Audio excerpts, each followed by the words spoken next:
Hi students, welcome to Simple Chemistry. This is we discuss a problematic topic concentration of solution. This is diploma students in engineering chemistry 1 topic.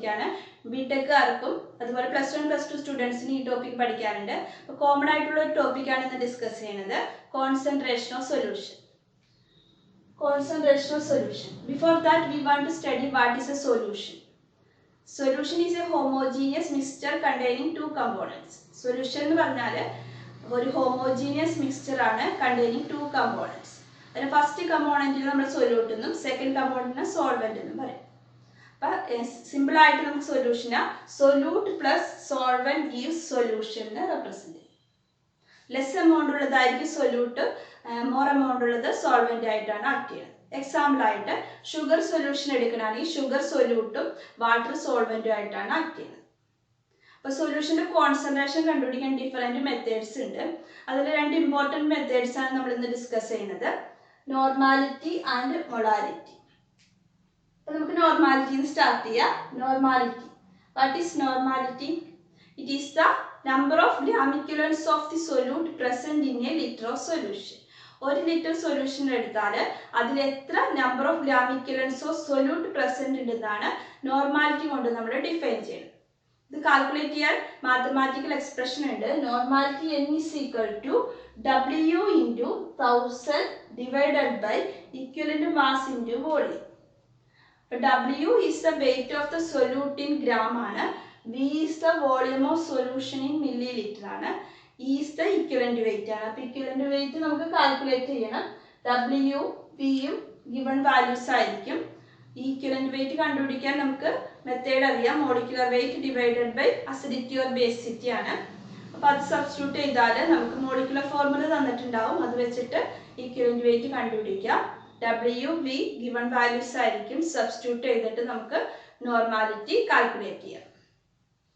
അപ്പോൾ normality clear ആയി. Next one ആണ് molarity. Molarity capital M which represent it is also an important method to calculate the concentration of a solution. Definition: it is the number of moles of solute present in a liter of solution. 1 liter solution എടുക്കുകയാണെങ്കിൽ എത്ര number of moles of solute present ഉണ്ടെന്നാണ് molarity കൊണ്ട് നമ്മൾ മീൻ ചെയ്യുന്നത്. It is the number of moles of solute present in a liter of solution. This calculate mathematical expression under molarity M is equal to W into 1000 divided by molar mass into volume. W weight of the solute in gram ആണ്. V is the volume of solution in milliliter. രണ്ടും നമുക്ക് compare ചെയ്ത് പഠിക്കാം. രണ്ടിന്റെ mathematical expression ഏകദേശം similar ആണ്. ഇവിടെ equivalent weight ആണ് നോർമാലിറ്റിയിൽ, ഇവിടെ molecular weight. അത്ര വ്യത്യാസമുള്ളൂ. Equivalent weight കണ്ടുപിടിക്കാൻ molecular weight divided by acidity or basicity ചെയ്താൽ മതി. അപ്പോൾ ഇത്രയുമാണ് നോർമാലിറ്റി മൊളാരിറ്റിയുടെ ബേസിക് ആയിട്ടുള്ളത്. നമുക്ക് ഇത് വെച്ച് കുറച്ച് പ്രോബ്ലംസ് ചെയ്ത് നോക്കാം. നോർമാലിറ്റിയുടെ ഒരു പ്രോബ്ലം നമുക്ക് ചെയ്ത് നോക്കാം. Calculate the normality of the solution containing 98 gram of sulfuric acid in 1 liter of solution. Then question: calculate the normality of solution containing 98 gram of sulfuric acid in 1 liter of solution. Our solute sulfuric acid ആണ്, solvent water ആയിരിക്കും. അപ്പോൾ volume of solution തന്നിട്ടുണ്ട് 1 liter. അപ്പോൾ നമുക്ക് മില്ലിലിറ്ററിലോട്ട് convert ചെയ്യാം 1000 milliliter. Weight of the solute തന്നിട്ടുണ്ട് 98 ആണ്, 98 gram W. നമ്മുടെ equation normality n is equal to W into 1000 divided by equivalent mass into volume. അപ്പോൾ W തന്നിട്ടുണ്ട്, വോളിയം കിട്ടി, നമുക്ക് കാൽക്കുലേറ്റ് ചെയ്യേണ്ടത് equivalent mass കാൽക്കുലേറ്റ് ചെയ്തിട്ട് സബ്സ്റ്റിറ്റ്യൂട്ട് ചെയ്യാം. equivalent mass കാൽക്കുലേറ്റ് ചെയ്യാൻ ഇക്വേഷൻ ഉണ്ട് എന്താണ്? molecular mass divided by acidity or basicity. ഇതാണ് general equation for calculating equivalent mass. അപ്പോൾ molecular mass നമുക്ക് കാൽക്കുലേറ്റ് ചെയ്യാൻ അതിലുള്ള ആറ്റത്തിന്റെ മാസുകൾ ആഡ് ചെയ്താൽ മതി. സൾഫ്യൂരിക് ആസിഡിന്റെ ഫോർമുല അറിയാം നമുക്ക് H2SO4 ആണ്. അസിഡിറ്റി ഓർ ബേസിറ്റി എന്ന് പറഞ്ഞാൽ ബേസ് ആണെങ്കിൽ അസിഡിറ്റി ആയിരിക്കും, ആസിഡ് ആണെങ്കിൽ ബേസിറ്റി ആയിരിക്കും. ഇത് ആസിഡ് ആണ്, അതുകൊണ്ട് ബേസിറ്റി ഓഫ് ആസിഡ് എന്താണ് ഇവിടെ 2 ആണ്. സൾഫ്യൂരിക് ആസിഡിന്റെ കേസിൽ 2 ആണ്. It is the number of ionisable hydrogen ആറ്റത്തിനാണ് ബേസിറ്റി ഓഫ് ആൻ ആസിഡ് എന്നുകൊണ്ട് ഡിഫൈൻ ചെയ്യും. രണ്ട് ഹൈഡ്രജൻ ആറ്റംസ് ഉണ്ട് ഇവിടെ അയണൈസബിൾ ആയിട്ട്. അപ്പം ബേസിറ്റി എത്രയാണ് 2 ആണ്. അപ്പം നമുക്ക് മോളിക്കുലർ മാസ് കണ്ടുപിടിക്കണി. Molecular mass of sulphuric acid അപ്പോൾ 2 ഹൈഡ്രജൻ ഉണ്ട്. അപ്പോൾ 2 ഇൻറ്റു ഒരു ഹൈഡ്രജൻ്റെ മാസ് 1 പ്ലസ് സൾഫറിൻ്റെ മാസ് 32 പ്ലസ് ഓക്സിജൻ്റെ മാസ് 16 ആണ്. 4 ഓക്സിജൻ ഉണ്ട്. 4 ഇൻറ്റു 16. അപ്പോൾ ടോട്ടൽ മാസ് 98 ഗ്രാം ആണ് molecular mass of sulphuric acid. അപ്പോൾ ബൈ 2 ചെയ്താൽ നമുക്ക് എന്ത് കിട്ടും? Equivalent mass of sulphuric acid കിട്ടും. അപ്പോൾ അത് സബ്സ്റ്റിറ്റ്യൂട്ട് ചെയ്യാം, നമ്മുടെ ഈ ഇക്വേഷനിൽ സബ്സ്റ്റിറ്റ്യൂട്ട് ചെയ്യാം.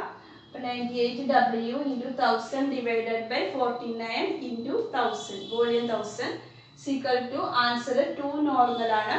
അപ്പോൾ 2 ആൻസർ കിട്ടും. യൂണിറ്റ് നോർമൽ എന്ന് എഴുതാം, അല്ലെങ്കിൽ ക്യാപിറ്റൽ N വെച്ചിട്ട് എഴുതിയാൽ മതി. ഇതാണ് നോർമാലിറ്റി വെച്ചിട്ടുള്ളൊരു പ്രോബ്ലം. ഇത് തന്നെ നമുക്ക് മൊളാരിറ്റി വെച്ചിട്ടൊന്ന് ചെയ്താൽ. നെക്സ്റ്റ് മൊളാരിറ്റിയുടെ പ്രോബ്ലം ചെയ്യാം. Calculate the molarity of the solution containing 98 gram of sulphuric acid in 1 litre solution. Same question ആണ്, മൊളാരിറ്റി മാത്രം ചേഞ്ച് ചെയ്തിട്ടുള്ളൂ. നോർമാലിറ്റി കാൽക്കുലേഷന് വരെ മൊളാരിറ്റി. അപ്പോൾ W 98 ആണ്, വോളിയം 1 ലിറ്റർ 1000 മില്ലി ലിറ്റർ ആക്കി. മൊളാരിറ്റിയുടെ equation molarity M is equal to W into 1000 divided by molar mass into volume. അപ്പോൾ ഇവിടെ ഒരു സ്റ്റെപ്പ് കുറവാണ് അല്ലേ? മോളാർ മാസ് മാത്രം കണ്ടുപിടിച്ചാൽ മതി, ഇക്വലന്റ് മാസ് കണ്ടുപിടിക്കേണ്ട. അപ്പോൾ ഡയറക്റ്റ് മോളാർ മാസ് സബ്സ്റ്റിറ്റ്യൂട്ട് ചെയ്താൽ. മോളാർ മാസ് സൾഫ്യൂരിക് ആസിഡ് 98 ആണ്. ഇത് സബ്സ്റ്റിറ്റ്യൂട്ട് ചെയ്യുക. അപ്പോൾ molarity M is equal to 98 into 1000 divided by 98 into 1000. Answer 1 molar. Molar ആണ് യൂണിറ്റ്, ഓർ ക്യാപിറ്റൽ M വെച്ചിട്ട് എഴുതിയാൽ മതി. അപ്പം ഇതാണ് മോളാരിറ്റി നോർമാലിറ്റി വെച്ചിട്ടുള്ള സിമ്പിൾ കാൽക്കുലേഷൻസ്. കൂടുതൽ എക്സാമ്പിൾ എടുത്ത് നിങ്ങൾ ചെയ്തു നോക്കാം. അപ്പം നോർമാലിറ്റി മൊളാരിറ്റി ക്ലിയർ ആയിട്ടുണ്ടാവുമെന്ന് വിചാരിക്കുന്നു. അപ്പം എല്ലാവരും ചാനൽ സബ്സ്ക്രൈബ് ചെയ്തിട്ടില്ലെങ്കിൽ ചാനൽ സബ്സ്ക്രൈബ് ചെയ്യുക തന്നെ. Thank you for watching. അപ്പം നെക്സ്റ്റ് ക്ലാസ്സിൽ നമുക്ക് പുതിയൊരു ടോപ്പിക്കുമായിട്ട് വരാം. ബൈ.